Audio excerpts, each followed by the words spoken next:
Hello, hello. Hello, everyone. Start drinking your butt one. Why? The chaos is back. It's been too long. I used to get something out, and that was the first thing on my mind. Okay, He hasn't done this for a while now. Okay, You have to get it out of the system. Damn. I'm sorry. I heard on the radio today that apparently the kids are calling anybody over the 30 like unk these days, and it's like that's all. It's like, how is over 30 old? Okay, but that's old though. That's been happening for months. How are people only just catching on to this? I got called unk by one of Lex's friends the other day. How the fuck? You know what? You know what? Oof. I'm not there yet. Oh boy. But yes, hello everyone, welcome back to And We Went Out Roving. As you can probably hear, we are without our lovely midgelings here today. Unfortunately, they have been prescribed bed rest, and but we do want to continue this on as we've been in the tournament for a little bit of a while, and I think it's time for us to kind of start wrapping things up for that section. Yes, thank you everybody for joining us, and as we left off last time, the group continued on their way through the Maze of Mouths, encountering this time a number of different puzzles set up to waylay them as they made their way through the various different halls, including a eyes, ears, and see no evil, hear no evil, speak no evil trap of gargoyles, as that in a enchanted room that wound the clock down faster and faster on their timer, as well as also then a long slippery slope down which a cascading period of boulders were sent tumbling down through and towards, and a hidden across the chasm statuette that Raya was able to pluck with a hastily recognized and pulled out fishing pole and a fisherman's son skill, able to acquire now 3 of these statuettes, 3 of 5, now belong in our party's possession as they hurtle most of the way now through this challenge set before them. As you can all see, our group has basically left the nearby section of whereupon there was a churning river of runes and a enormous water elemental captured within a series of set of traps, and they continue on now over towards what appears to be another set of locked doors on the southern side from a set of stairs. So, Ateris, as you were the one in front of the door, what would you like to do? I want to go in. All right.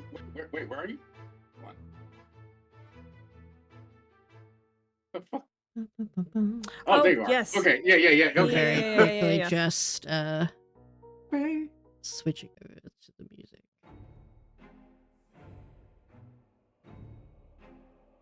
Okay, this is the music we're going with, I guess. Yeah, fits the vibes. Yeah. Yeah. Let's go. All right. I'm stepping through the door. Okay. You step through the door and you find yourself in what could only be described as, well, a workman's quarters. A very simple, like, sleeping mat, pillow, nearby chamber pot and pail, probably, and as well as also some working tools that look as if they've been left and abandoned. And you can see at this point in time, implanted into the walls, like almost reaching out, looks to be covered over in stone, a moaning face, as well as also hands stock still. Don't like that, actually. Yeah. Ateris is gonna poke it with the tip of their sword. Tink, tink, tink. It's stone. Sounds like stone. Okay. What'd you say? Creepy faces in the wall. Okay, so anything different than what we've been seeing? Right, you see as Definitely. Terrace turns and walks away from it, the hands move and shift after them. No, no, no, no, no, no, no, no, no. Wait. Thank you for the boon, Dad.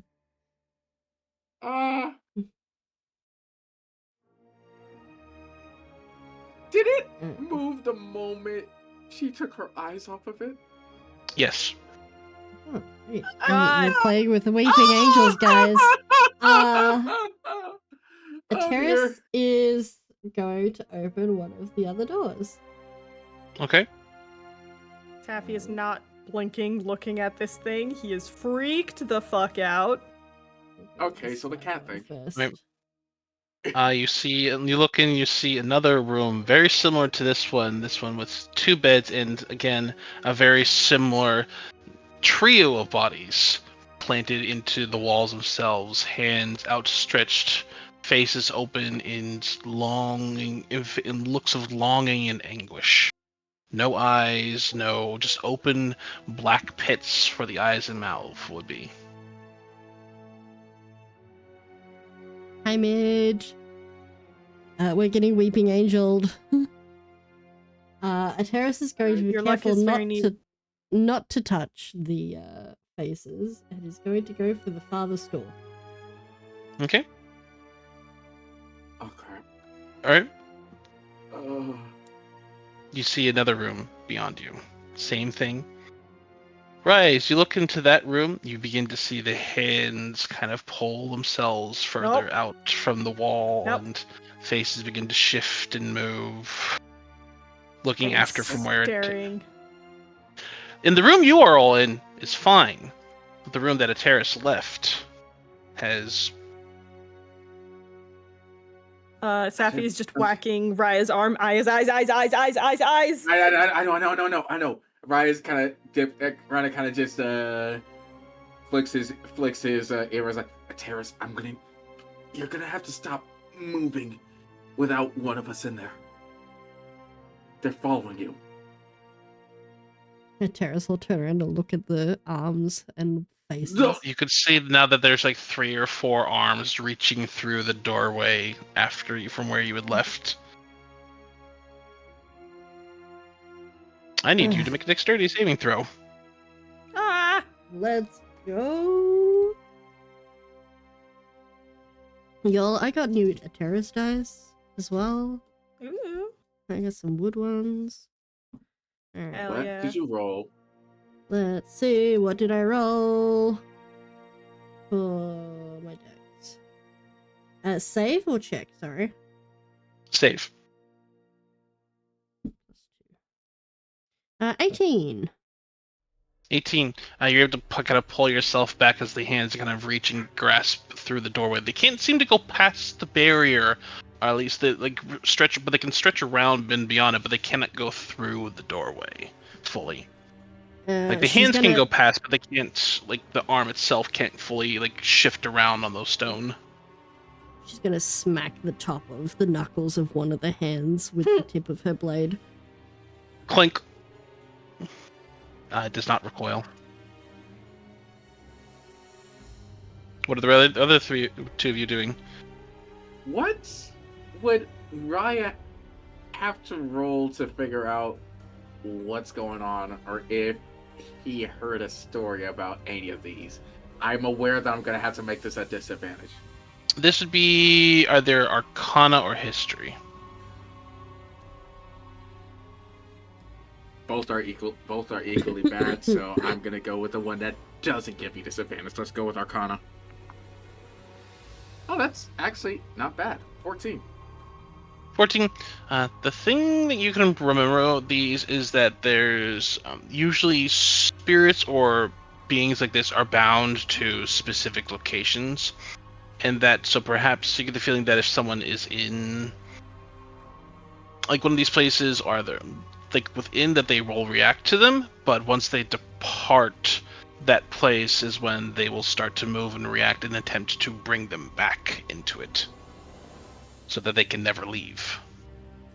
You get the feeling that these creatures or people or whatever they are bound to each of these specific rooms, but cannot pass beyond them.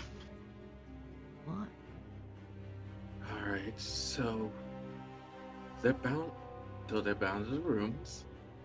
They can't leave the rooms, but they will try to bring you back if you leave.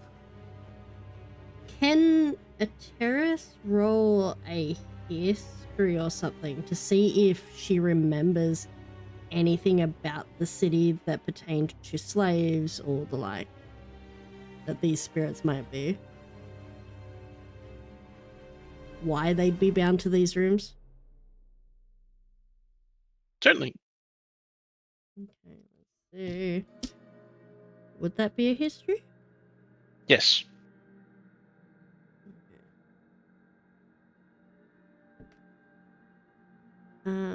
That is a 19. 19.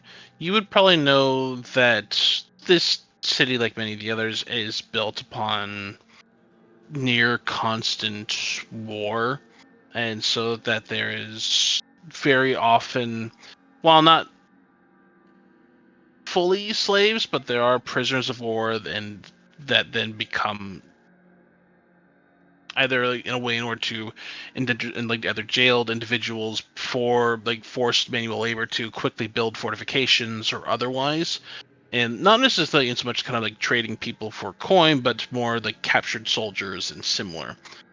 They can either like in theory work off like whatever like payment or restitution, or simply because they are prisoners of war, are then worked to the point of exhaustion or unfortunately an unpleasant end. You get the feeling that because of how this place was, not necessarily the tournament, but whatever these caverns were, is that there's probably a number of these that were hollowed out and worked by various different craftspeople or laborers in some shape or form in order to make places like this or similar. That they wanted to keep things enough secret that they Buried them with it. buried them with it, very much so. If only we had a priest.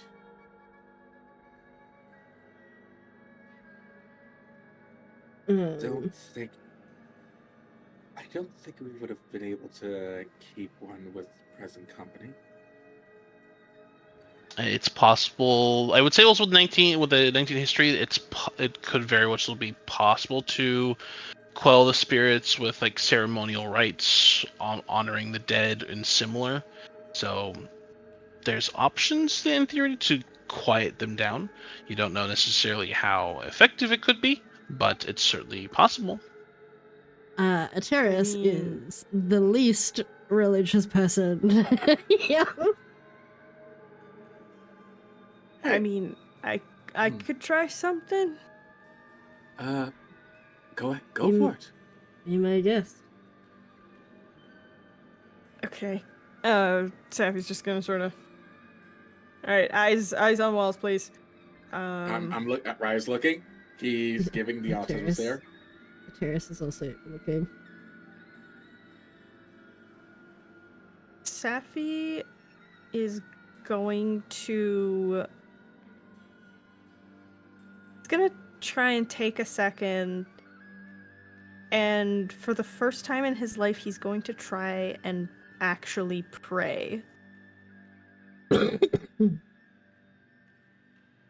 And he's going to try and reach out to Ilmater. Go ahead and make me a wisdom-based religion check. Okay. And I would say you can make this with advantage if you are praying to Ilmater. Yes, let's go. Oh, thank goodness. 4. Ha! Can I use that boon? Go for it. Use it. Oh, thank God. Okay, 16. Huh. 16. As you...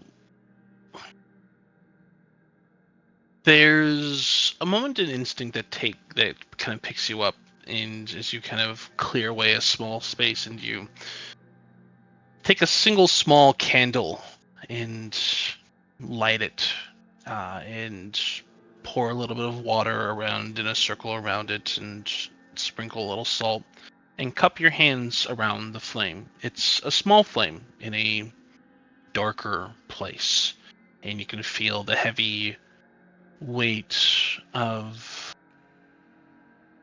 the souls around you. And there's a moment of hearing the heartbeat thud in your ears and in your chest, and just like, what am I doing? This isn't right. This doesn't feel right. And then you feel this almost second set of hands alight onto yours. Familiar, as if you've felt them before, when you felt that same almost ghostly presence fill you when you were wearing the gloves. And you hear a voice in your head that says, "Speak the words with me. Let us bring them some peace. Let us take their suffering upon us and light the way for their journey to the afterlife." He'll And repeat all of that.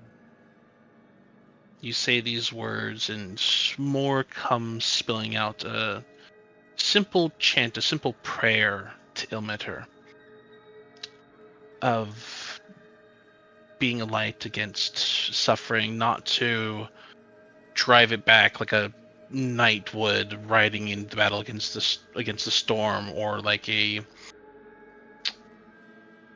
righteous cleric banishing evil spirits because they seek to carve a bloody wound into the world.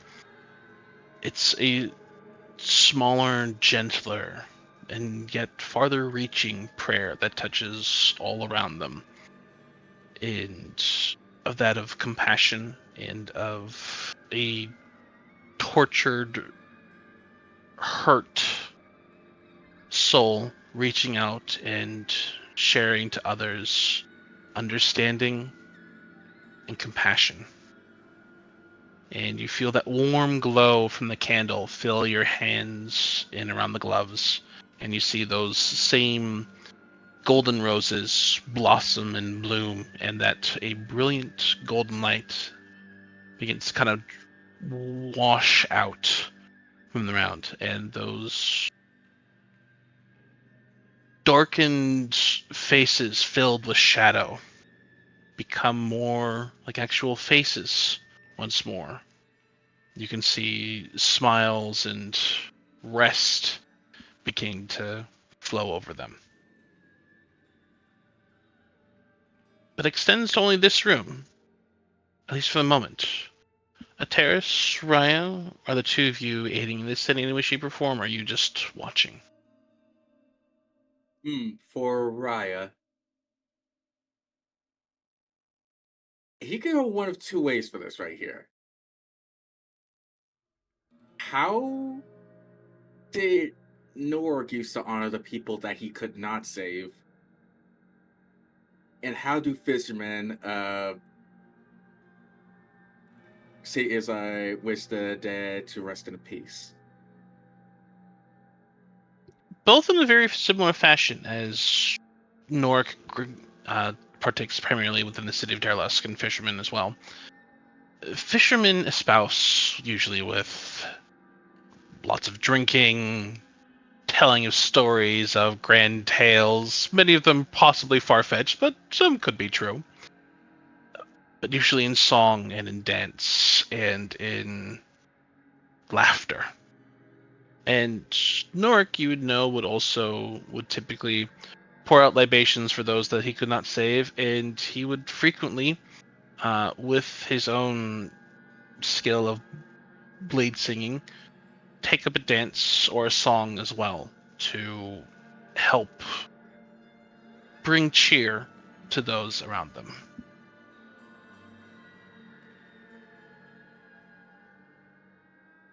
with that, nope, get it going too. So this room is good, right? The one Saffron in is fine. Well, and that room is good because Alligator is in there. Okay, and this one, okay. The room of terrace is in. Is that still messed up?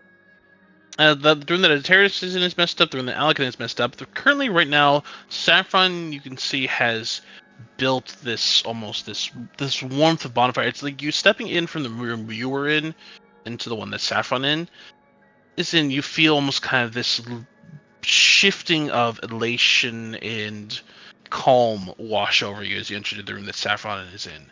But you get the feeling that whatever barrier is here keeping these things locked here is being pushed against by whatever Saffron is doing. But for the moment, it's being held in place.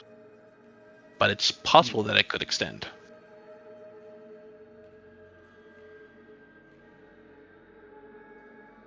What's in here?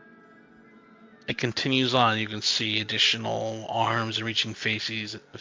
You see in that room, there's 5 people that seem to have been placed into these walls.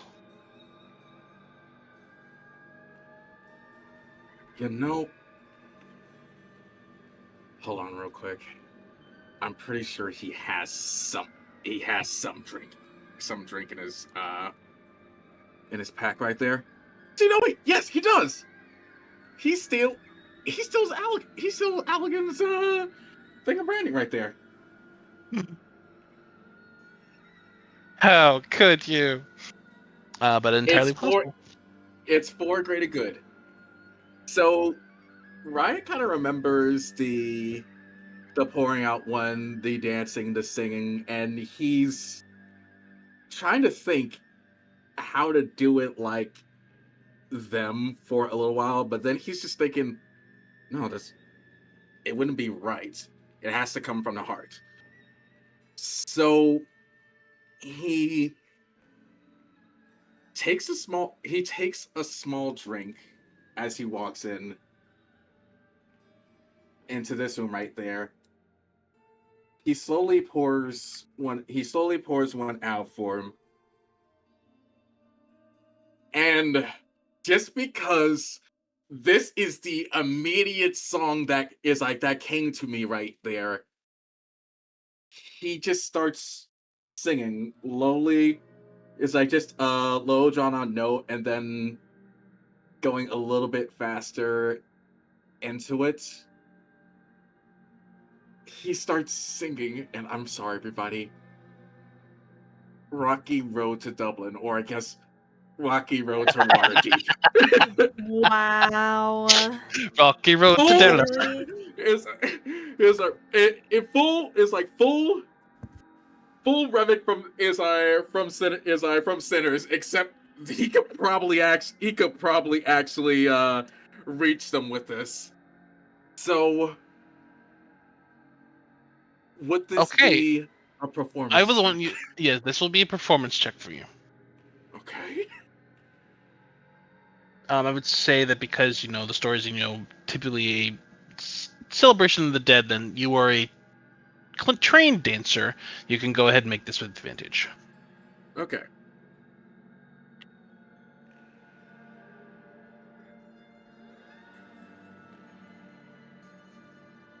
So that was a 10 and now it's a 14, so that makes it oh, that's a dirty 20. Dirty 20. That is a second success. So as you kind of dance and lash and move about, trailing the alcohol behind you, beginning to tap and move your feet into this dance and slowly beginning to pick up faster and faster, the alcohol catches light from almost in a kind of a fine mist from the candle that Saffron has lit and begins to create this almost walking pathway following in along after you. And you'll begin to hear from the different rooms and from the rooms beyond the sound of clapping in time with the beats that Raya has begun to set and beginning to pick up faster and faster. And Saffron, you can I feel thought that light from the candle and beginning to glow brighter and brighter and more intense. And the heat from it almost begins to hurt your hands. But it's not quite burning, it's hot. And you can feel that there's a magic that is keeping things tamped down, but it's loosening. It's weakening. Ateris, is there anything you would like to do to contribute to this?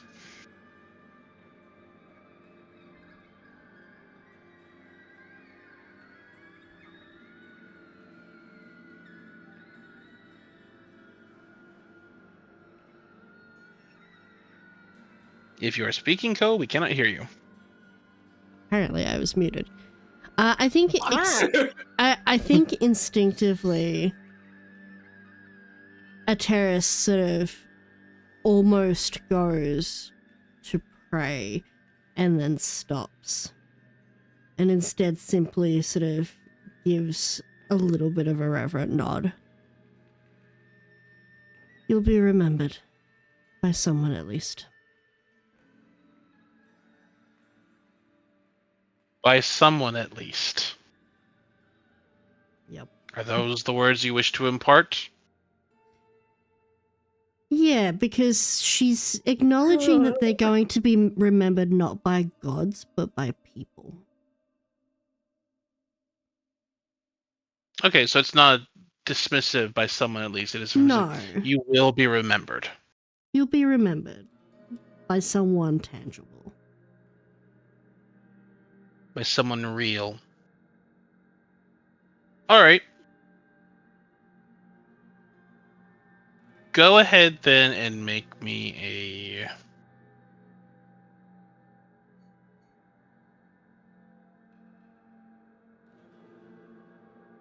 Go ahead and make me a wisdom-based persuasion check.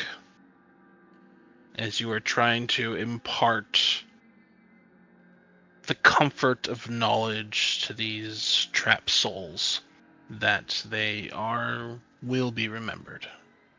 Yeah, I think she From your is own surprisingly cold towards these guys.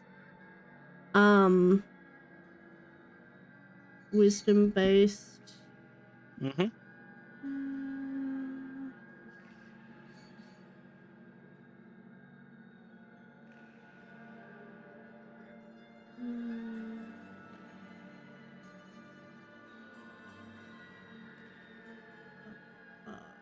So that is a 17 plus 5. All right. So As you say those words, there is, while it is cold in a sense, it is more the coldness of a soldier who has presided over many funerals, many rites, and has seen them many times. It's the cold of the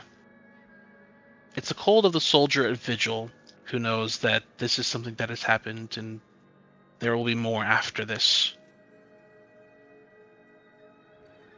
And not that the heart has been deadened to it, but it's the stoic calm that flows over and sets almost like that of the stone of a watchtower. Names written hundreds, thousands in stone and masonry and in sand and earth. You will be remembered. You will be watched over.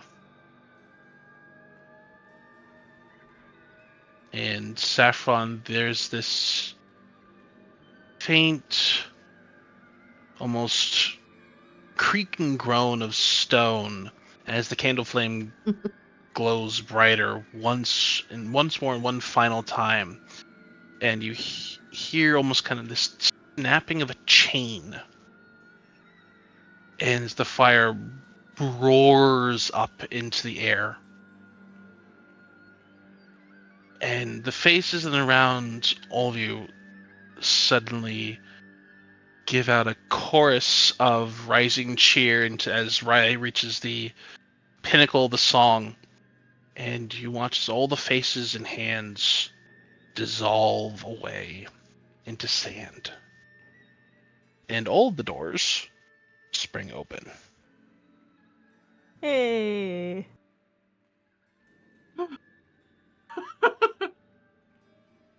Okay. I usually that requires a little bit more drink from me. Good singing.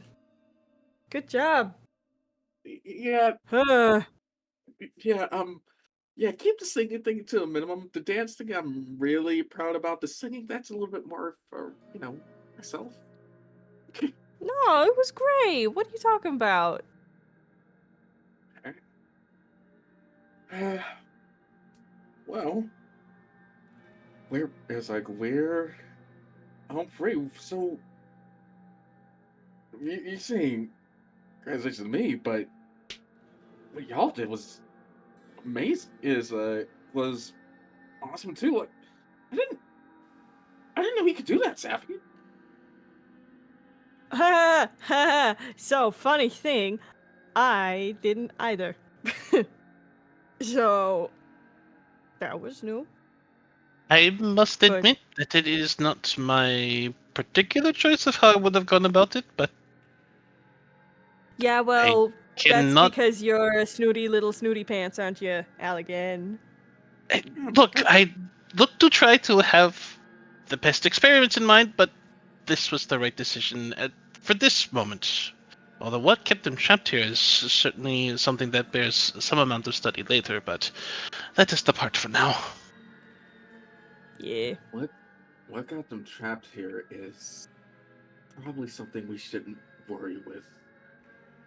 Yeah, that is a mystery for a different day. Wait, what's behind this door? What is behind that door? More Alright. stuff. More What stuff? are- What? Hallway. A hallway which you look out and you can see looks behind that there is looks to be a trio of what at one point of period of time looks as if they were jail cells, now empty, and you can see except for in each one of those looks as if that there is a single skeleton around of which is an iron collar with engraved runes, but now shattered and broken. Ah, found the sources. Well, glad to have freed you. I'm sorry you were put here.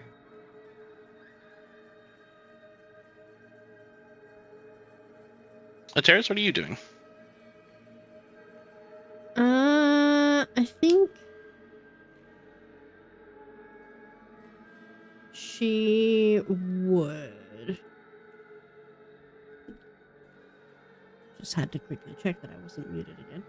I think she's passed back through this way to go through the first door. Sure thing. I'm just stepping up into. All right. Well, before you go too far, all of you at this point, and Raya and Saffron as well is also hearing up from here. You would hear coming through that area in the terrace. Now you hear this as well going through that way. What sounds like the grinding and scraping of stone from something coming to the northwest. A terrace is louder for you. Uh-oh. As if something's digging. Hmm. That grinding Uh-oh. noise is back. Do we check that out now, or do we get the other idol first?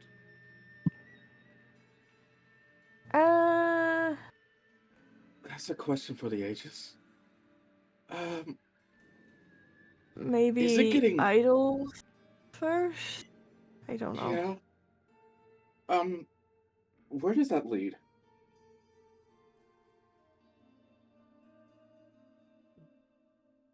How good if I know?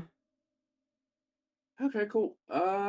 Yeah, cool. Let's go. Terrace, go ahead and make, since you're actually over by the cavern itself, go ahead and make a nature check for me, please. Yep. Raya, stepping through that area, you find yourself back into a more natural, cavernous area. It looks like the door that you exiting through probably at one point in time would have been locked, and very similar to like having that same kind of key in place of the twin of the dragon's head of the Harlequin, well, partial Harlequin mask, where both the half frown and half smile. But you find yourself stepping into a larger kind of carved out cavern, whether from water or otherwise it wouldn't be torn, but probably the natural caverns that this place was originally carved out from. And you can see stepping out what looks to be, it drops down on a three-tiered shelf and layer, and off to one side you can see it looks to be a almost slightly sandy pit with stalactites and stalagmites coming down and down from it. And off up again, you hear that kind of that same almost clawing, grinding sound from a path to the northwest. I rolled a 22. 22. The area in which you're in definitely looks like it has been tunneled out by a large creature. You can see heavy scrapes and claw marks. And use it at 22. You know that there are a number of underdark and digging creatures that could possibly do this, but this is heavier stone, so there's a couple that come to your mind. But the other thing that comes to your mind is that you remember that one of the images of the Overdukes, the Grand Merchant Dukes, was that of a wolverine or badger.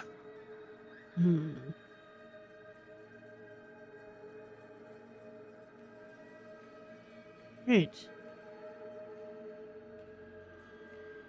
Keep an eye out for large, potentially rabbit furry underdark beasts. And preferably keep away from them. Alright, you say rabbit furry underdark beast, but like our sizes or bigger? Bigger. Big enough to carve out a hard stone. Probably the source of the grinding noises. It's either that or a giant worm. Yeah, you know what? Hey, let's go to the worm. Let's go to the worm room. I can't believe I'm saying this, but let's go to the worm room. I don't think I want to be here right now yet. Let's go to the worm room. Time for my worm enrichments. All right. Do you want me to gather you all up and just pop you all over there? Give me 1 second. Yeah. Let's go to the worm room. Have we got all the idols we need from this area? We're only missing the worm, right? You're missing 2. You're missing the Wolverine and you're missing the worm. Okie dokie. I'm guessing the Wolverine is something we're going to have to fight this thing for. Yeah. Alright. Pop you over back in this section over here.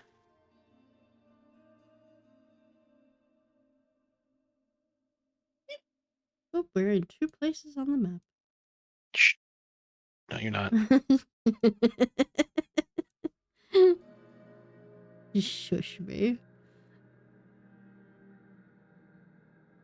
Alright, but you find yourselves making your way back through the same location and markers as you had before, through the large double doors, back into that same large audience chamber at this point.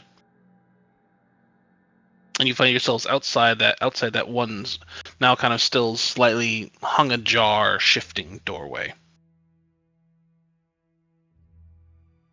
Raya's not looking forward to this, but he's got an idea. He is going to get that potion of fire breath ready. Okay.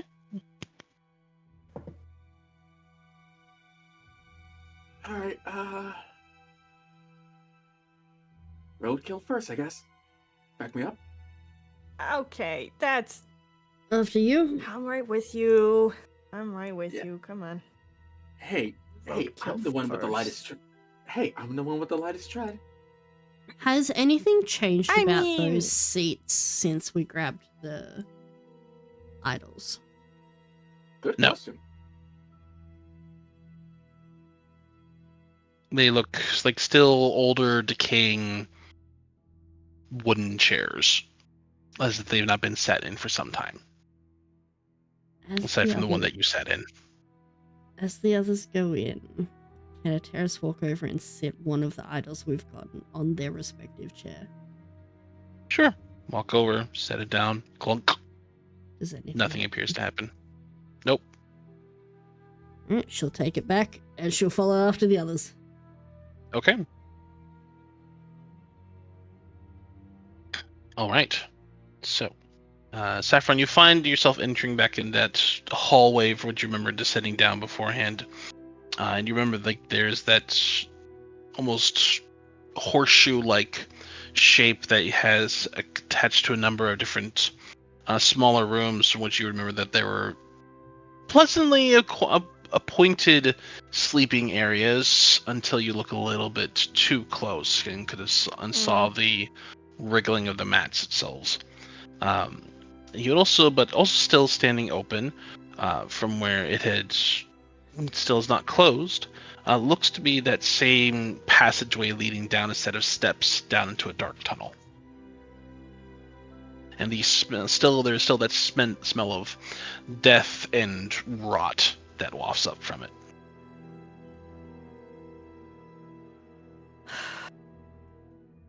Oh, this is gonna be so gross. No, I know, but let's get it over with. Yeah, come on. Wait, you're going to the other. Wait, are we going to the big door or are we going to the little ones? We already know what's in the little ones. Yeah, we shut all of those. Yeah. Ryan's gonna roll a stealth check as he goes down. Same. Sure. Same. Everybody go ahead and make a stealth check for me, please. What am I rolling like today?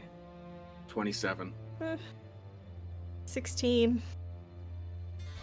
27, 16. Six. Terrace? 6? 6? 6! Jesus Christ.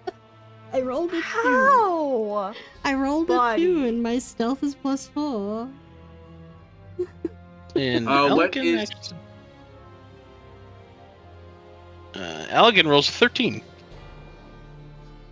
The fact that Allegan is stealthier than me is very entertaining to me. Yeah. A Terrace Alright, is just so- done with this area. Fair enough. Alright, so Ray, you heading on down first? Yep. I'm not closing the door. Alright. I'm going down. Yep. Alright, I'm going to pop you into the next room, because it requires going through an area. Oop, come here, you. Bunk. You find yourself entering into an area that has a number of different, almost like small pockmarked holes into the different walls themselves, and you find set off into one side what looks to be at one point in time probably held a silver idol or a platinum idol, but currently stands empty now. But you can see it looks to be like a small kneeling mat, almost like a prayer mat, in front of which you can see looks to be a small altar in front of it, as well as what appears to be a set of steps leading down, but up from where you were currently, to what looks to be now a collapsed and rock-filled entryway leading down from whatever was up above. You also see sitting lying in off on one corner side of the room a large grotesque form of a body, just heavily decayed at this point of time, still slightly covered in armor, looks to be that of a form of an ogre, and with heavy, and you recognize what looks to be one of the individuals or corpses of the of one of the competitors that was where were you? The flatulent frontline, which was a crew of ogres. The ones that got blown up. The ones that got blown up, yes. Everything is just screaming, nope. Saffron, you'd like me to move you over as well? Yes, please. Can we get Twitch view as well, please? Sure, I suppose. Show us the nightmare. So, are they feeding the dead to the worm, I guess? Oh no. Oh no. I don't like it. I don't like it. We do not like it. I do not like it either. Actually, there's Definitely there's the strength of smell and decay is coming from that creature individual. What are all your passive perceptions? I keep forgetting that motherfucker's really high. 23. 17.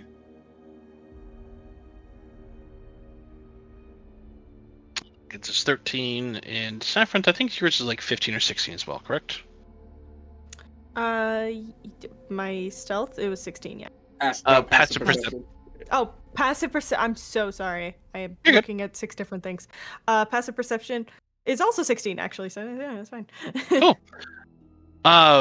For the three of you, and as Tannerl enters this room as well, you can see that his head kind of turns and whips and is staring, and it just kind of growls at the corpse.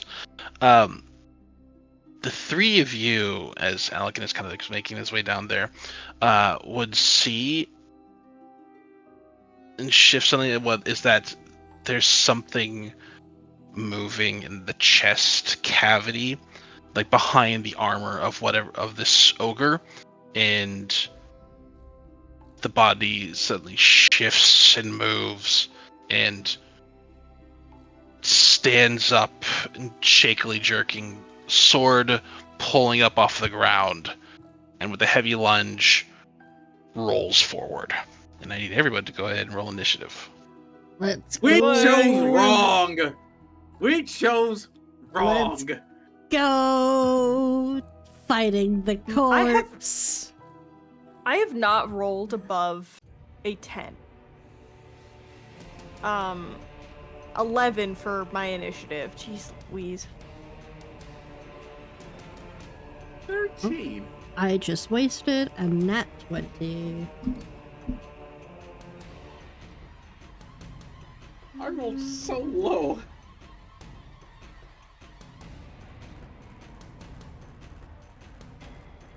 It rolled lower. It's an ogre zombie. What do you want from it? I want it to not exist. Alright, so Elgin rolled a 10. Okay, so Terrace. 24. 24. I wasted a nat Right. 20 on this shit. Raya. 13. Saffron. Thank you, Dad. Sorry, for you, I Fox? ran to the bathroom. Yes, You're good. I ran to the bathroom real quick. Gotcha. I got an 11. 11. All right. Terrace, you're up first. As you're all still technically going before the ogre zombie. Yeah, Terrace is right there, ready to go. She is activating Shikai and making 2 swings at this guy. Okay. The first one is a 21 to hit. 21 hits. The second one is a 10. 10 hits. Okay. 10 is this thing is not hard to hit.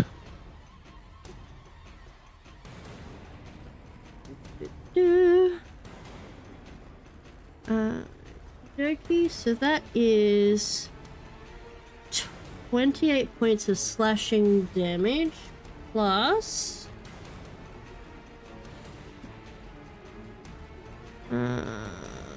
28? Yes, for the 2 slashing damages. Oh, okay, so both attacks combined. I see. Yeah. And then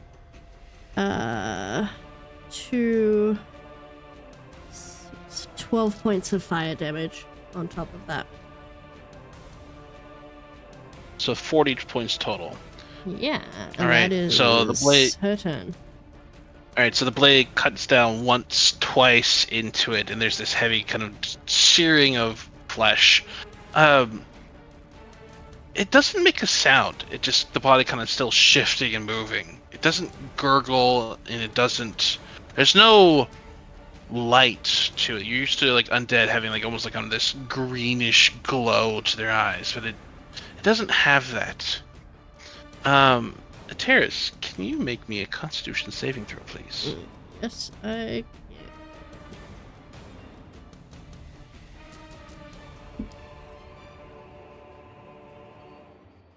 can. That is a mod 20. Mod 20. All right. You feel something almost like there's this sudden almost stiffness in your joints and feelings as your movements become almost attempt to lock up after a moment, but you're able to shake it off. All right. Raya, you're up.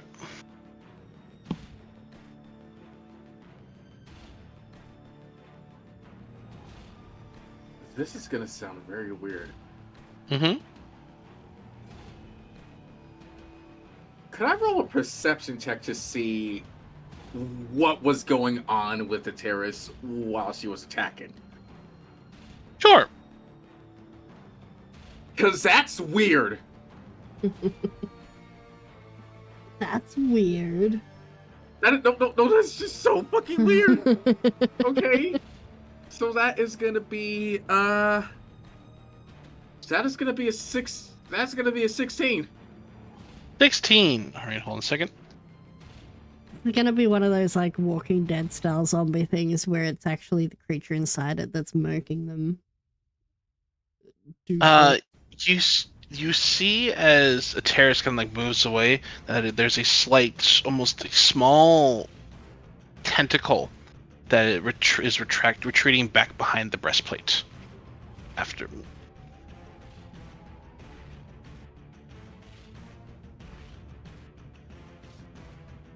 A terrorist. You get the feeling that a terrorist was almost like a terrorist doesn't see this, but because they are more focused on the large creature. But Araya, because you were actively searching for it, you saw that there's this very small, almost like long tentacle that had reached out and probably brushed against the terrorist's skin and was attempting to do something to them, but they were able to shake it off.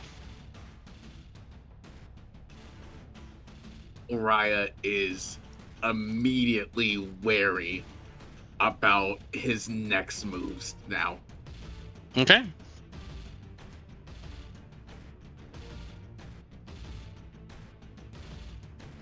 Huh.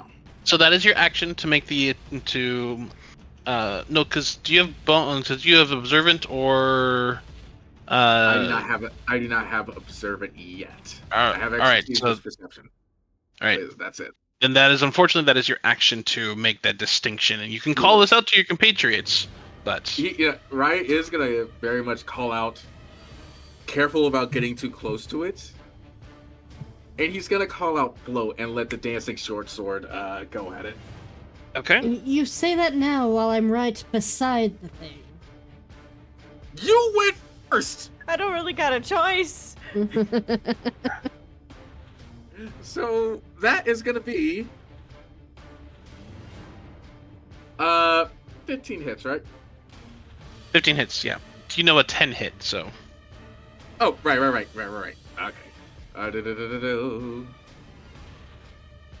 That is 7 damage. 7 damage. Shunk. The blade cuts into it. And you can see that again, like the heavy arm, just like the muscle matter is just sliced into it.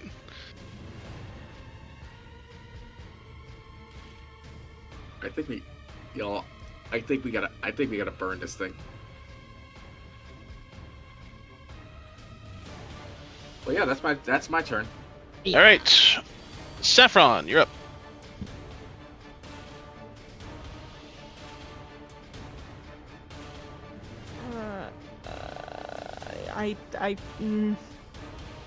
You have no choice. I don't. I really don't. It's I could use the vines, but that is a once per long rest thing, and I am saving it for the big boy that we will be fighting later, most certainly. So, yep, I'm just gonna have to fucking run up to this guy, be like, "Hi, please don't eat me," and just pop up. Right. Oh, Jesus Christ. 11? 11 hits. Oh, cool. Second hit is more than that, so okay. First 2 hits is on the table, please. 9 for the first hit and 12 for the second hit. So 21 points of damage. Just pop, and then 21. How does it look like it's reacting? The body itself does not look. From what you'd say, like from the undead that you fought so far, it doesn't look undead. It looks dead. But Yeah. you can see that the body itself is quite literally beginning to fall apart. Like it's nothing. It's not something that's beginning to hold shape. It's probably like a little bit more punishment. It would literally collapse on itself. I would say with that, and because you are very close now at this point in time, you can catch glimpses of what looks to be a chitinous shell behind the breastplate of this creature. It's living armor. Quick, cook it. Cook it. Yes. Am I able to reach up to the armor? Yes. Okay. Can I have my bonus be an extra hit, and I'll put Hands of Harm in it? Okay. Try and just pump a bit of necrotic into that as well. Try and make it a lot weaker. Sure. Also, I'll grant you that. Go ahead and roll me to hit. Yeah, that's a 22. That'll definitely hit. Okay, In fact, that'll hit regardless. That'll actually hit. Okay. Oh? So yes, what's the damage? Yeah, it is. Okay, 7 for the regular damage. And then the math, 7 necrotic on top of it. Alright. As you kind of rip through the breastplate at this point in time, just kind of slam into it, the metal is older, it's still tough metal, but you're able to kind of like rip it off to the side, like fist going through it. But it's that necrotic energy that then seeps through the corpse that just causes the flesh around it to liquefy and just pull off to the side, revealing beyond as the armor kind of falls off and the body at this point of just splitting apart, an enormous centipedal-like creature, like large bulbous head and 4 tendrils behind it. I would say actually all of you would probably know and recognize this as a carrion crawler. Okay. Brother, Spectacular. Fucking As it lets out a I don't whistling like it. fucking as it lets out a centipede. whistling Fuck. chirp. Halligan, use Fireball. Yeah, really? This centipede looking fucks. Ugh. Disgusting. All right, so let me roll initiative for it. But so it did not take any of the damage from the other attacks, but it does take the necrotic damage. So Hey. it rolled even worse than the ogre zombie. Damn. Get fucked. Wow. We really just came alright. in to fuck this guy's day up, didn't we? You really Yes, did. we did. Deserved. All right. Anything else for you, Saffron? Nope, that is my turn. All right. Halligan will call it. Save some of them mucus for me for potions. They're very useful. No! Other... Later! Jesus! Halligan will...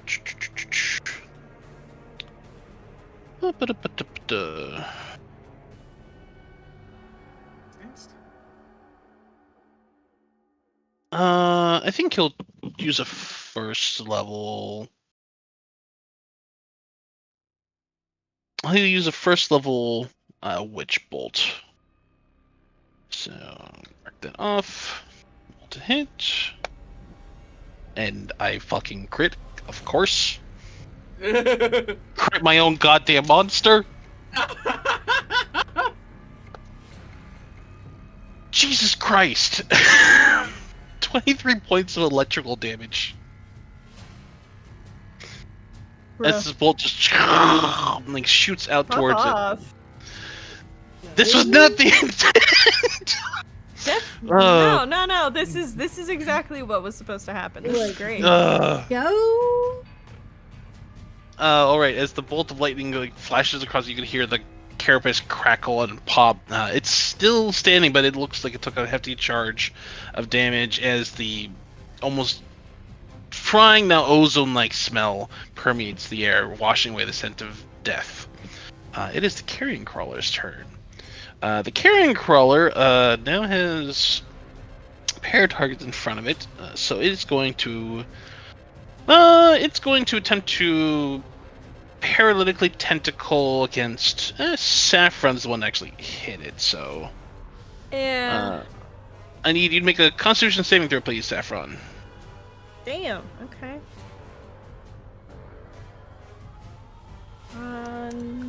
Where's the? Oh, there it is. 17. 17. You are not paralyzed. Let's go. It lets these tentacles attempt to kind of like sink into your skin. Small barbs attempt to inject venom, but your control over your body's health at this point in time is able to shrug off the poison without much issue. I just bumped alright. it. Just like, no, stop that. Karate chop on the tentacles. Pretty much. Alright, so then it's going to take a bite attack against a Terrace then. And a 17 to hit you, a Terrace. Does not hit. Sentinel?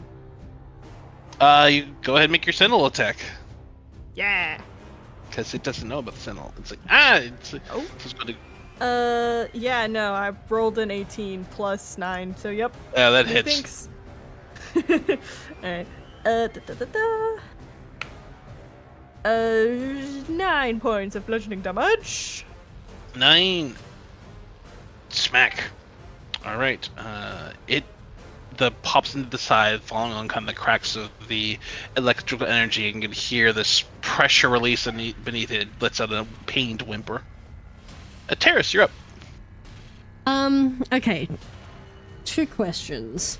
Can a Terrace scooch in here? To this corner? You can, it's a tight squeeze, so attacks you make are a disadvantage. Okay, I don't need to swing anything. Second question, can Tenorel use his action to forcibly move Safi like 5 foot to the side? If Saffron lets them? Yeah, but what are you doing? Necrotic damage did well on this thing. I'm going to necrotic things, but I don't want to hit you. I will probably be okay. Regardless, you're right next to Tenorel, so you You get Yeah, I can get move. disadvantage I'm okay with on being yanked. you. Okay. But Tenrel will move you if he can. Yeah, if it's just a little scoot away. Yeah, That's Tenrel okay. like grabs your pants and like pulls you this way, away Just, from. Yeah, and then Ateris is going to cast Arms of Hadar. Oh, fun. Okay. So, what's the saving throw? At second level. Saving throw is a strength save. Strength save. Didn't sign up for this, but apparently I did. 17. Okie dokie, that succeeds, so you take half damage. All right.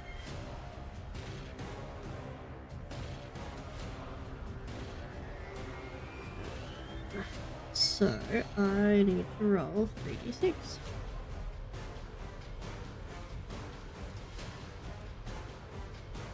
Uh, 6, 10, 14 points of necrotic damage. 7. You see these lashing tree-like roots come pummeling out through the darkness and slamming to the carapace. You get the feeling more now, recognizing that it's more that the body that the creature was hiding in could not prevent the necrotic damage from reaching it, rather than necessarily it being susceptible to it. But the damage still lingers, and it looks real rough. Alright, and Arms of Hadar. Sink back into the ground. All right. But Raya, he you're up. can't take reactions until his next turn. All right. Good to know. So, Raya is going to take out that rapier of certain death. We stab. It's like we are waltzing up, and we gonna stab it. All right. We're gonna stab it. I would need you to stop rolling on my glove. You do have advantage because it is surrounded currently by Ateris, Saffron, and you. Ooh, okay. So that was okay. So for that, it is going to be, what is that?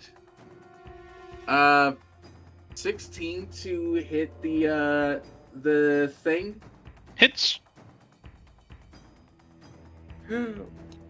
All right. So that is, I keep forgetting to say Boom and Blade. Fuck it. We ball. We're not doing Boom and Blade. We're doing it live. We'll do it live. Let's Do it go. live. Where the fuck is my D8? Oh. All my D8s are under my drawing tablet.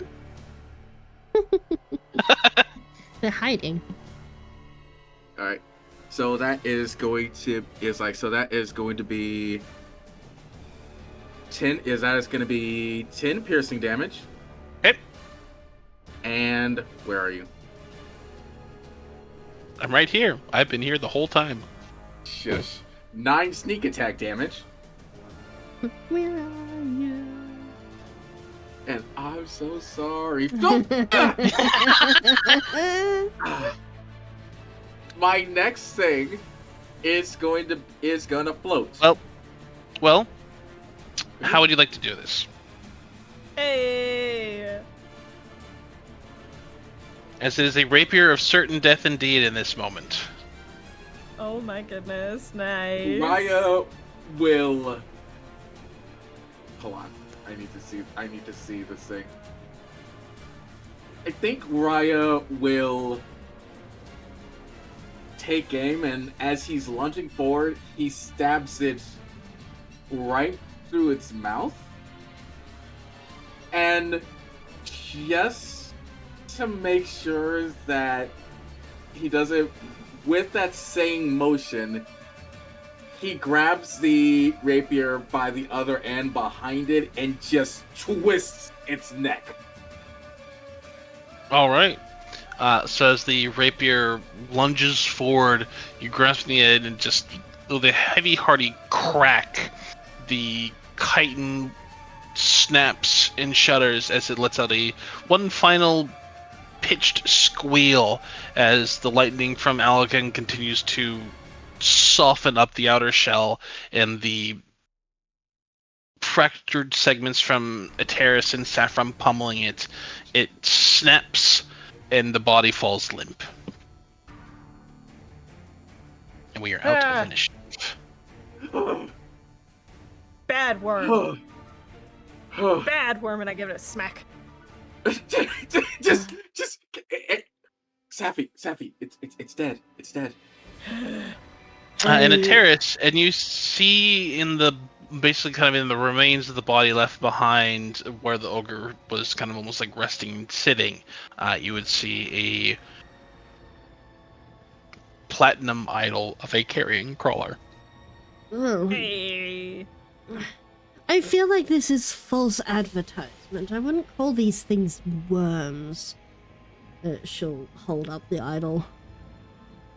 Yeah, usually worms don't really have legs. That's kind of the whole thing of worms. And sometimes if you replace a single letter with worm, then suddenly it's a big thing with wings.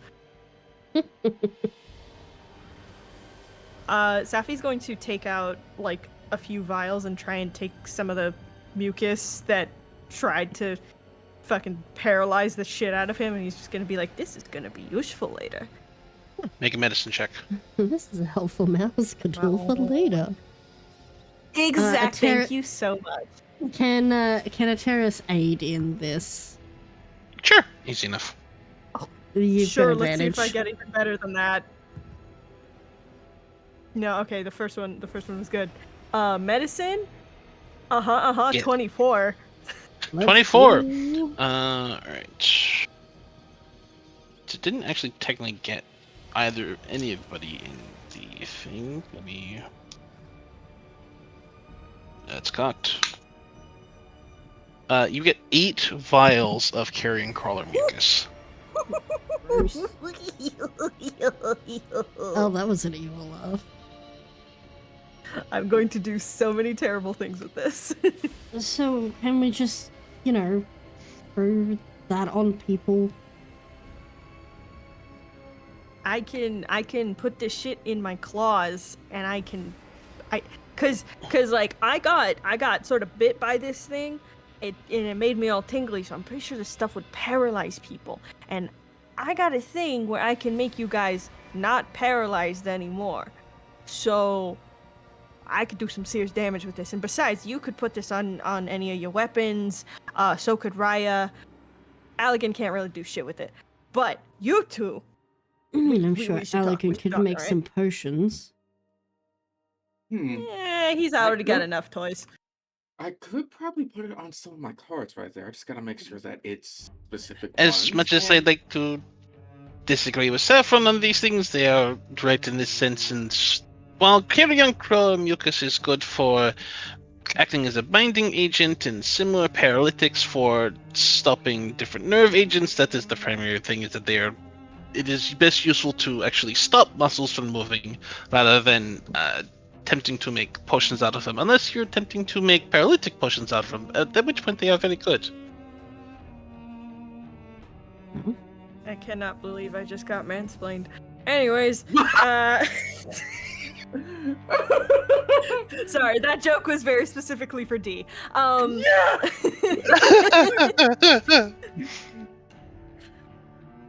Alright.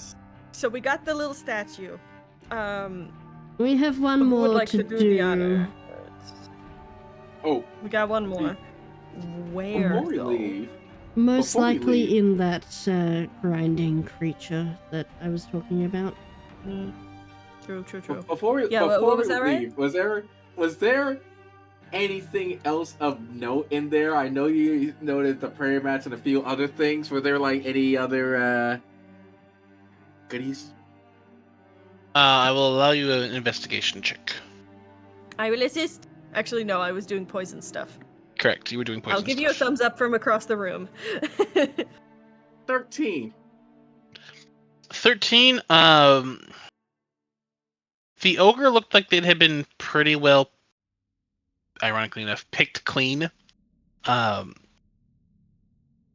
They didn't have anything like pockets or otherwise. The altar itself had a number of different like small jewels and trinkets. Like it had, I'd say probably in that it would have of the interesting things on it. It would have had a couple of nice, probably about 6 or 7 gems each, worth about 20 gold pieces. As well as also then a small kind of stack of silver and gold and copper. It looks like very much kind of like an honorary altar offering at this point in time. Yeah, Raya's not. It's like Raya's not gonna mess with anything on the altar. He sees it. He looks at the altar. He was like, What did you see your investigation was again? 13. 13? Yeah, unfortunately, nothing else particularly catches your eye. Raya leaves. Yeah. Okay. All right. Also, Safi is going to give 3 of the vials of carrion crawler mucus to Raya, 3 to Ateris, and keep 2 for himself. Okay. Thank you. All right. There you carry him, mucus. Mukai. Mukai. Actually, there's no puriful mucus. It's just like waters. You don't say waters. Waters. Oh boy. All right. So you return then to the auditorium chamber itself. You know that there was the pathway leading up to the north that looked that at this point you probably get the feeling enters it back into that large cavern which you had seen beforehand, Raya. You would also see that there was also the one pathway that leads back towards the main large doors. Saffron, as you overhear at this point, you kind of look down the tunnel. You see that there is a path descending down to the right, and you see And one thing that does kind of mark it at the point in time is you probably would have just been able to catch the glimpse of at the bottom of what looks to be this pit. It will look to be an enormous pair of closed stony jaws. Hmm.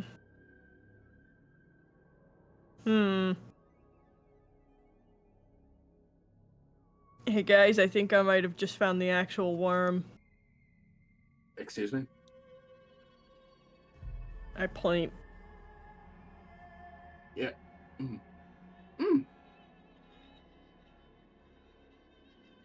Cause I don't know if what we just fought was the worm. I think that just might have just been its own little thing. I see. Okay, that's fine and dandy. Hey, how mad do you think a terrace would be if I try to put Allegan up in front? Not. A terrace is standing right behind you. Yes, appears. Raya, if you choose to do so, I will pick you up and throw you into the maw of that thing. I keep forgetting you got the ears of a fucking bat. Jeez. I have the ears of a tiefling or an elf, thank you very much.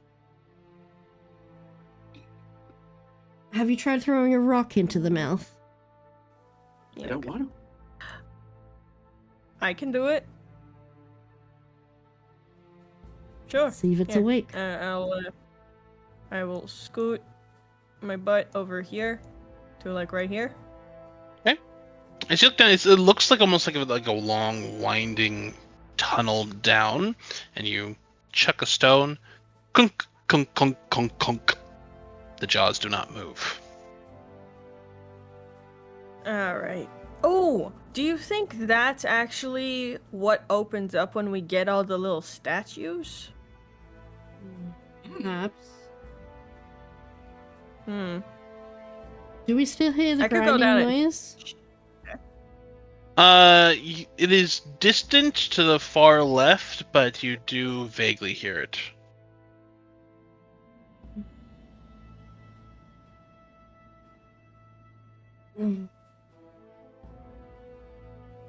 We could send if it's reliant on actual Saffron, living movement. because your passive perception, you would see, like, just be able to catch the glimpse of what looks to be in a small passage to the northeast. What looks to be like a small altar. So like this direction? Yeah, so like up over here. Okay. Can I sort of give them once-overs and just sort of see if I get As you anything? So as you kind of enter into this area, you would see 5 plinths, or like 5 small altars, each one bearing the engraving of what appears to be a of the 5 creatures, like a raven, a vulture, a penguin, a worm, and a wolverine. Okay. Right. So this is, I think, maybe another place to put the statues. This is actually where we might need to put the statues in order to open the big mouth down there.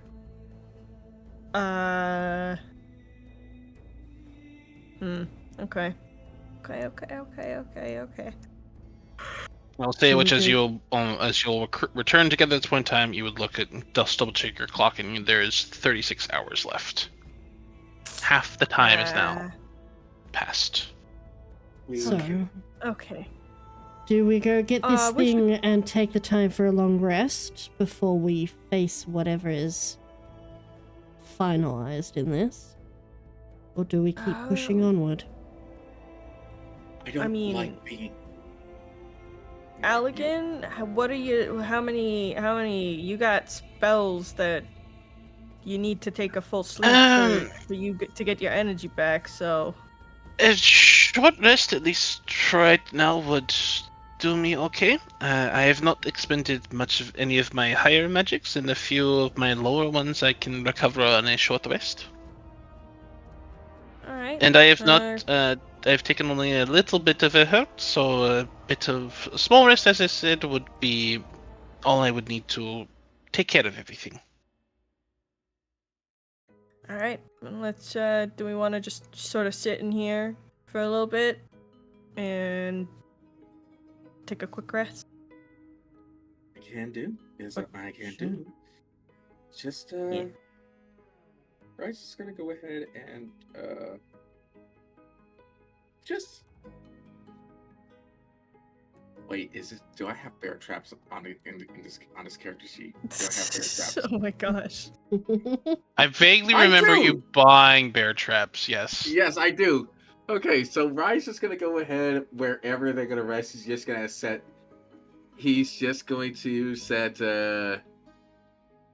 bear traps here and there. He's banking on it to be in the dark enough spaces where people won't immediately notice it. Sure.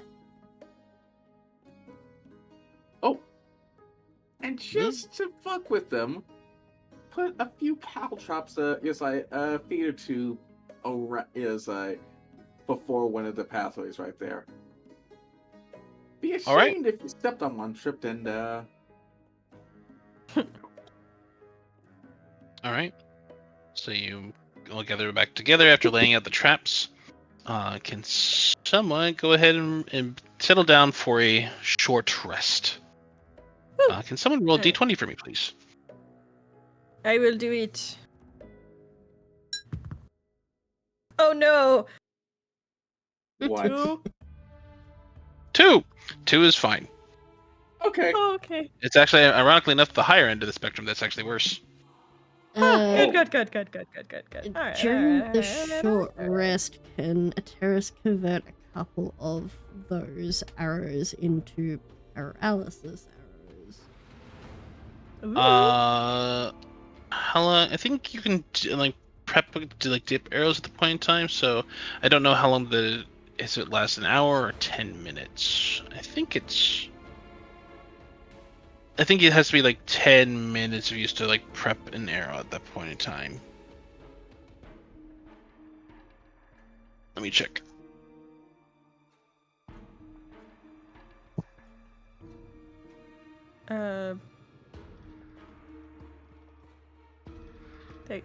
Yeah, once applied, the Is it clear? poison remains potency for 1 minute. Oh, okay. Well, I will keep it. I will just keep it on hand then. Yeah. In that case, Soteris is just going to sort of keep an eye out.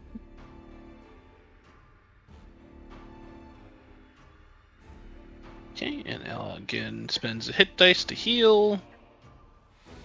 And he gets to use his arcane recovery and recover all of his spell slots.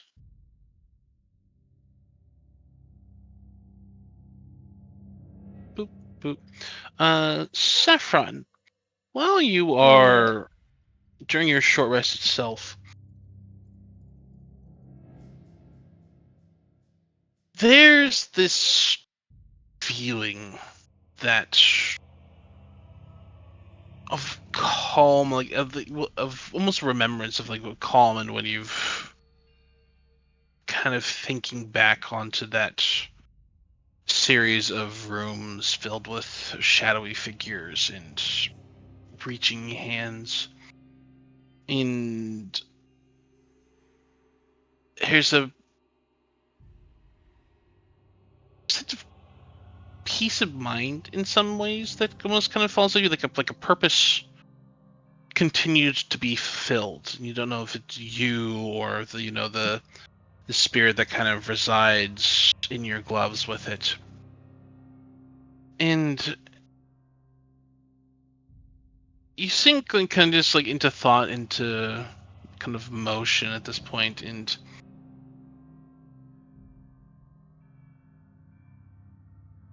make a perception check for me, please. Oh boy. Okie dokie.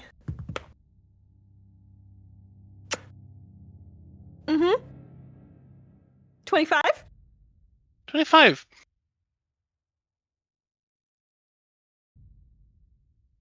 There's almost like this in like the very edge of your hearing. Very, very edge of what sounds like in the distance to you a bell ringing. Not like an alarm bell going off, but more kind of like the bell of a temple, of a long, like resounding gong that kind of resonates out, and people where you can hear it, almost to the point where you don't necessarily hear it, but you almost feel it in your bones and in your skin, miles and miles away, resounding across hilltops. And there's a moment in where you get the feeling that that sound, the act you did, resonated somewhere, like the striking of that same bell. And something or someone is responding to it. Like they heard someone reaching out in terms of faith or prayer in finding purpose. And it's a continuous sense of calm, but almost a call for camaraderie or welcoming, opening arms, like a call or a request to find home, to find a home, wherever it may have struck out from.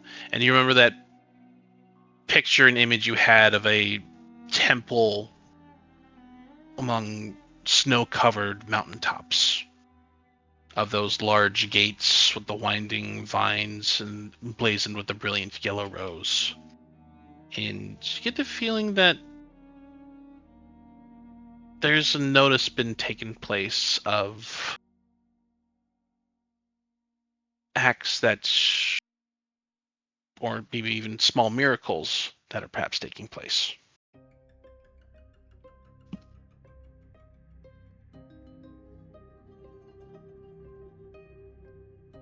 I think he's just sort of leaning against the wall.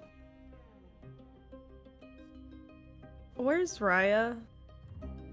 In this during this little break? He's Yes. actually sitting right next to him. Writing.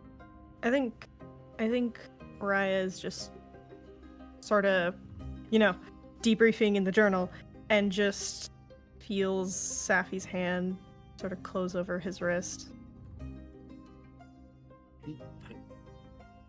Oh, everything okay, Safi? I don't know. I think Safi just sort of leans against Raya. I think the tone of Safi's voice would just make Raya shut the book. And he's a bit surprised when he leans up against him, just like, hey, you want to talk about it? And he just kind of just shifts a little, just makes himself be a bit more comfortable to lean against.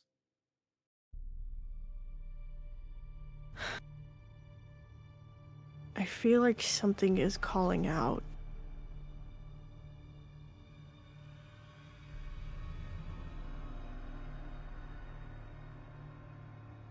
And I something with the gloves, something with Ilmater. It's not hostile, but it's whatever is trapped in these gloves seems to have reached out, and whoever they reached out to has noticed.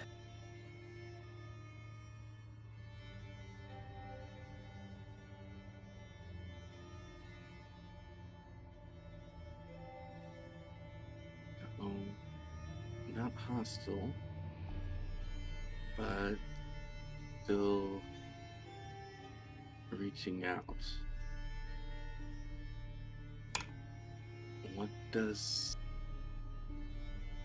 So what does that make you want to do? What does that have you think? I don't know.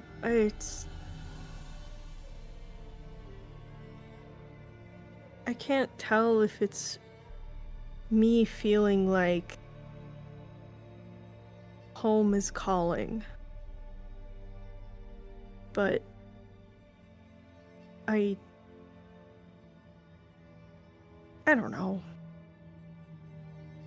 It's weird and it's, I don't know. Do you want to follow it?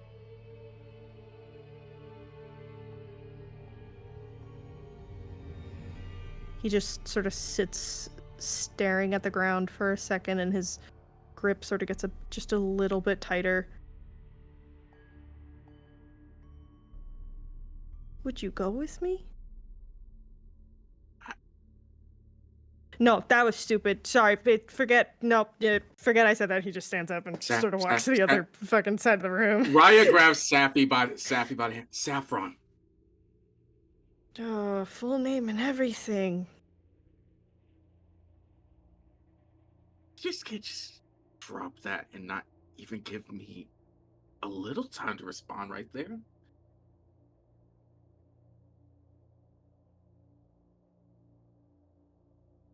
The question is like, but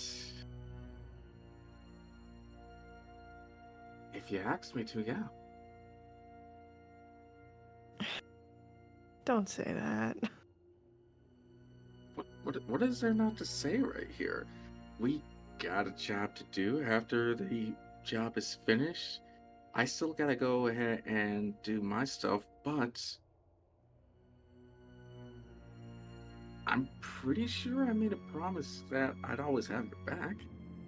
And if you ask me to go with you, I'll go with you.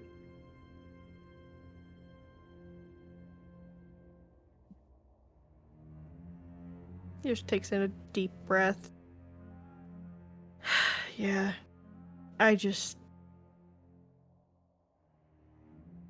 What if I have to leave sooner?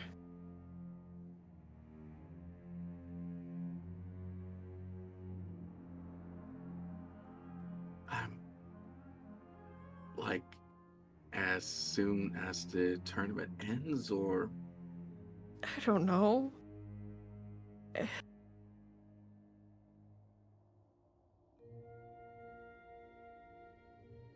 Something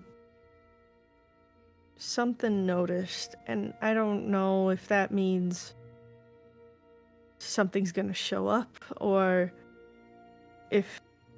I don't know. I don't know, and I hate not knowing. It's fucking awful. Yeah. But... you've always sort of been rock steady, and... Ugh, let me be mushy for a second, jeez. Come on, I'm right here. Yeah, no. You just sort of butts your head against your shoulder. Raya just nudges him back, and throughout it all, Raya doesn't let go of Safi's hand. It's like, hey,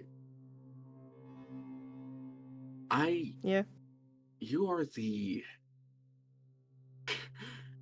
This is gonna sound very weird, but you are the most responsible person in the party right here. At the very least, when it comes His to face knowing... fully crumbles. Hey, like, hey, like in the let me licked a finish. lemon, Let me finish. just. No, hey, let me finish. When the chips come down and things that you had to do, out of every one of us, you've been the one who stepped up the most right there. It's like your guts kind of got us out of a lot of bad situations. And if your gut is telling you that you gotta go, you go. If you ask me to go with you, I will go with you. If you don't... And Raya just puts another hand over Safi's hand. It's like, you know I'm only a call away, right? Yeah.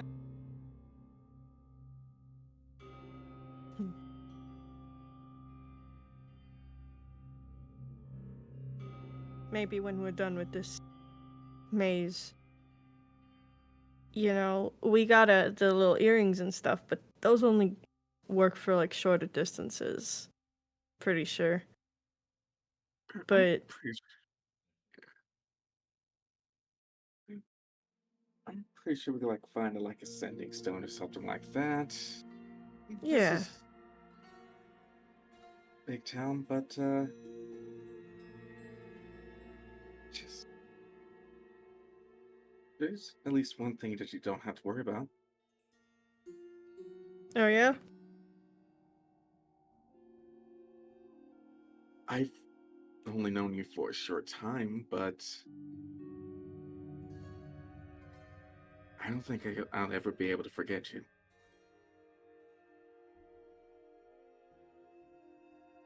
The fur on Safi's cheeks just go full poof.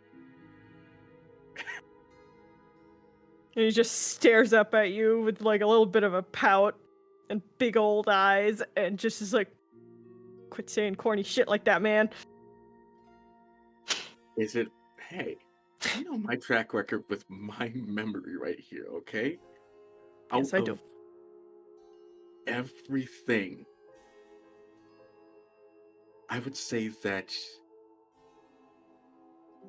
you're the one person that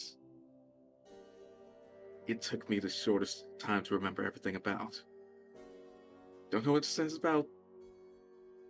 that says about you. Maybe you're just weird, and I find that very endearing. Yeah, most likely. Or maybe hanging with you is one of the few moments of calm that I actually get. And it's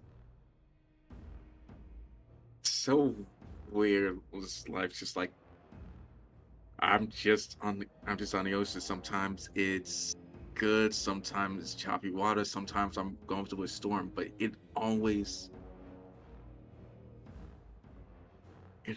feels like calm when I'm with you.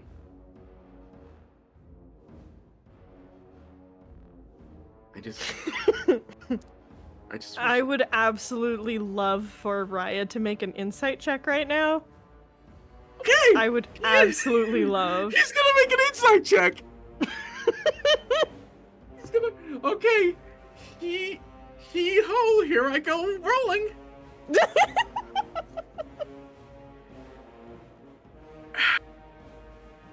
This music sounds like So it's that from is Dragon gonna Age. be a 19. And you know what? 19. Fuck it. I'm gonna use a boon. Don't even bother. I rolled like shit.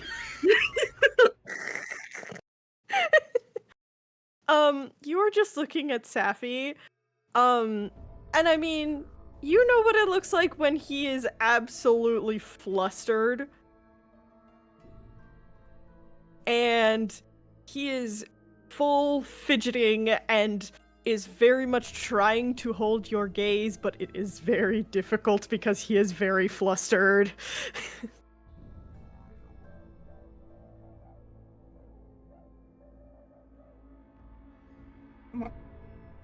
It's as if you can hear a puzzle piece come together, and now he's just experiencing a loop of, oh no, oh fuck, no! This is Yeah, Terex is really like, big. It's a really just Look, like That passive big perception, surprise. baby. I know, it's amazing. This is actually like a mild surprise seeing Sappy this flustered like this for Ryan, but he's just giving the smiles like, "Ah, come on, it's probably not. It's probably not the cheesiest thing you ever heard. Come on, you got like some smart comment or something. You don't know." But it's like, I don't know, just punch me in the shoulder. I'm not that. I don't leave you that speechless, do I? Come on. Daffy's tail is completely poof. And he just says, Raya, make a self-insight check. Oh my god, that is so much higher! oh my god. That is a 25! Oh my goodness.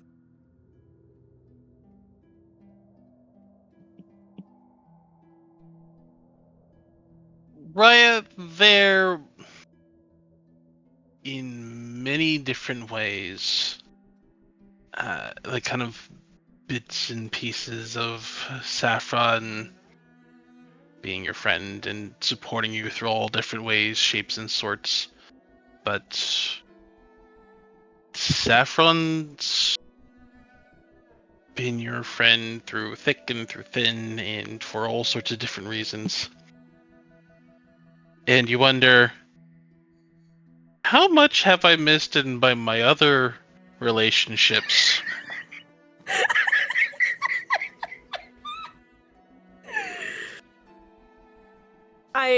I feel like, can I just add to that of just for the first time, Raya is realizing, oh shit, am I actually picking up on a signal on the first try and not in retrospect? Holy shit. You know what? Sap is like, why doesn't Sappy make a insight check?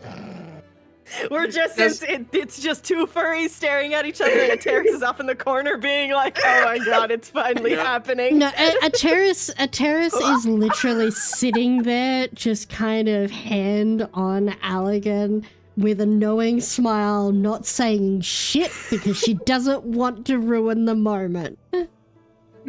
Wild has bitten all of us. Actually- I rolled a 27. Yeah, cool.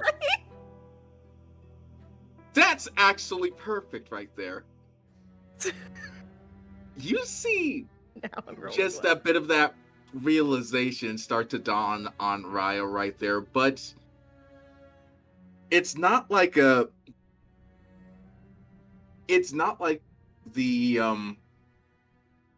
the shock and regret that was there when when he realized that Shinjo liked him. It's not the just that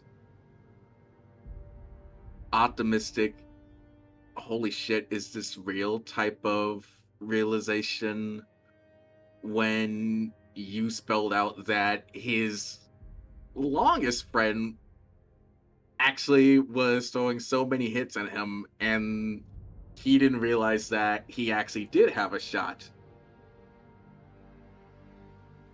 It's like something significant changed, but nothing changed at all. Just it put a lot of things into perspective for Raya. And he just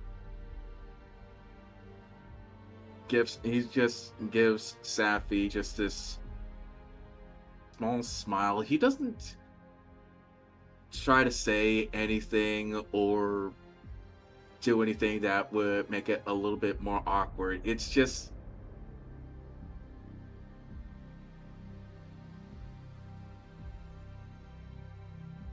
a silent confirmation, and for once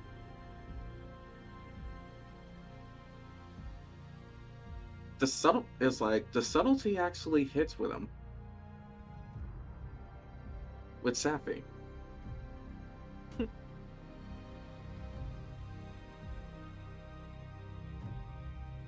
Sappy is the tip of Sappy's tail is just doing that little twitchy thing, and he looks down, and he's just like, let's sort of table this. Well, let's not talk about this while we're in a maze of death. Yep. And he just sort of bops his fist against your chest very lightly, and it's just like, yep, good talk. And he's gonna take a couple steps away and try not to dry heave. Terrace, you don't even need to roll. Raya just looks the happiest that he's ever been, and he just sits back down and starts writing in his journal. Yeah. And like I said, Ateris isn't gonna say a word. She's just glad it's finally fucking happened. Right. With that, you all complete your short rest, and we'll take our break here. Yay!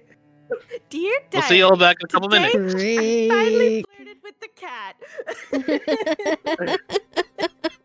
No, dear diary, today I finally flirted back with the cat. For real. Hey. I did not think that would escalate Dear diary, so fast, holy but honestly, fucking shit, Oh my I God. did it. Holy fucking hairball. Somewhere Boneless is screaming kiss. Oh yeah, for sure.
And we're back. And we're back.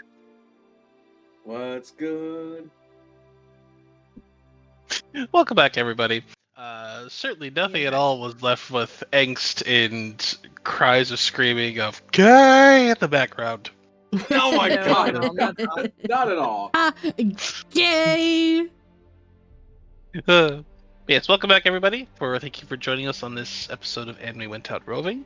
As we return to our group as they wrap up their short rest and prepare to probably finish out the maze of mouths. Saffron, for you, as you're kind of getting up and you're listening around, and as you're getting in from your conversation with Raya, nothing else seems to have disturbed the group at this point in time, but kind of looking up and over at the rest of the group, there's a moment.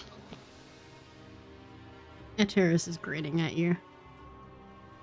Raya is just looking, and he's kind of just remembers, but he's just like gives us like a just pleasant smile, just like he's just like mouthing, not a word, okay. Safi Ateris is isn't putting saying a himself in the corner, face in the corner, like in timeout, tail between his legs, and is trying to not either burst out laughing or cry. Yeah, Raya's picking up his traps and his cow traps. All right. So you've gathered up your traps since then, and stowed them all away at this point in time. You still in the distance hear kind of that scraping and clawing sound that you had heard off to the west and northwest. And there's that set of stony jaws and the 5 altars from which that have the different markings upon them. But what would you all like to do at this point of time? As you near the end, only an hour has passed, so the clock winds down to 35 at this point of time, but you have time left available to all of you. Time to hunt a beast. Hey. Yeah, let's Hey, go we find may- that scratching thing. We may not have to hunt it. Let's see. What's I would rather us hunt it than Ateris- it hunt us. Ateris actively laughs at the comment of, we might not have to hunt it, as she is actively pulling out her bow and is taking lead. Oh, we're hunting. Okay. All right. Plug in. On your heels.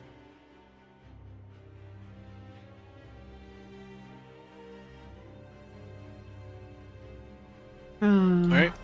You continue on. You see that there's looks to be another slight path that leads up and around, descending down into what looks like a kind of more of a runoff area, like probably carved out from that passing on by water, while the sound is more across this open, larger area, cliffside that goes back up towards that area where you'd seen the various different doors.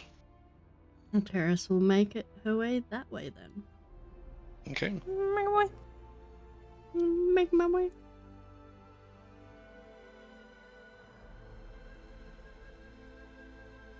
Safi's very much on her heels, watching Right. her 6, as it were.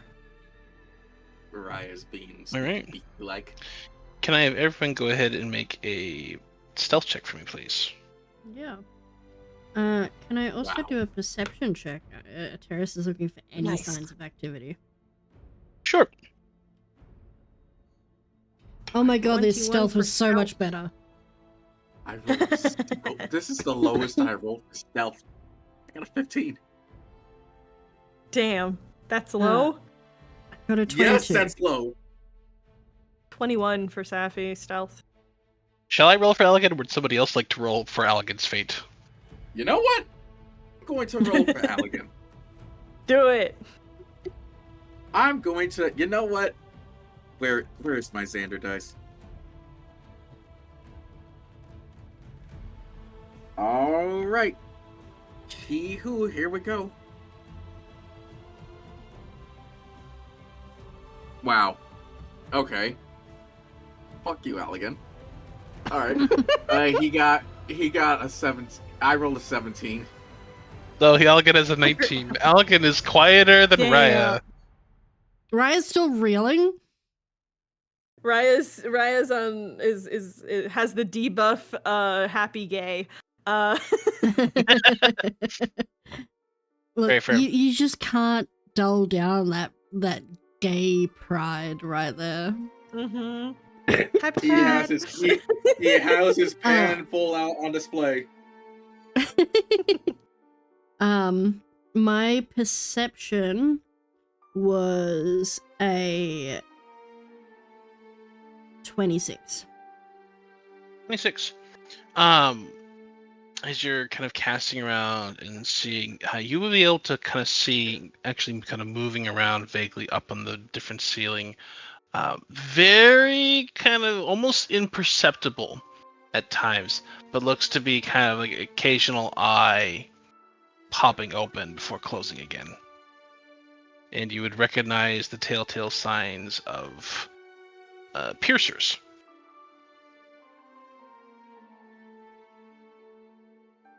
Okay.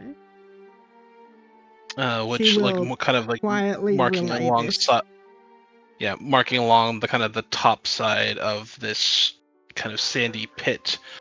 But insofar you're all moving quietly, they haven't noticed your group.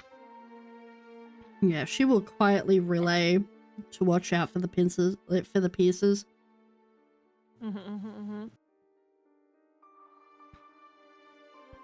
All right. So you are all moving along quiet at this point in time. Heading again, continuing to the west, where you can vaguely hear that sound of clawing, slowly growing louder the closer and closer you come to it. Sounds like the scrape of claws against stone. Yeah. Terrace is making her way to that sound. Okay. Saffron, from you, as you kind of poke your head up, that looks like kind of that small drop off. You recognize the sights and sounds of what appears to be that area that held the spiders within it. Oh, hello, you gross fucking tunnels. And it's just kind of like, ew.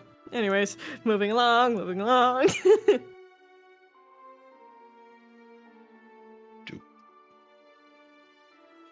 You just scooch. A terrace is going to hold a arrow in her bow. Okay. Ready to attack once she knows they have the right advantage point. Okay. Sappy's going to gonna take out one of the poisons that he has. Brian, what was you said your stealth was 15? Yes. Uh-oh. Okay. Uh-oh. Right here. Well, I think Raz was like the lowest of the group. That's why I just want to know what the benchmark is.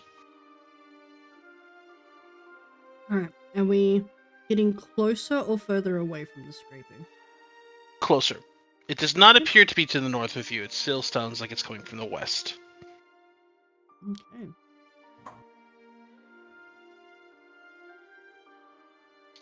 We'll continue onward.